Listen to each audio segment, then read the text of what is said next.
Breakfast time! O ano, mami? Ayan nga yung ayaw ko eh. Kasi ayaw nila nang nagsasama-sama eh. Sige, kunan kita ng ano, food. Ayan, oh, ang dami nito!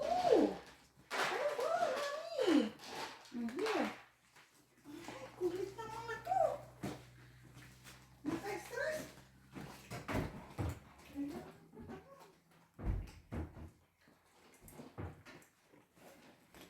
Ayaw nila nang magsama-sama eh.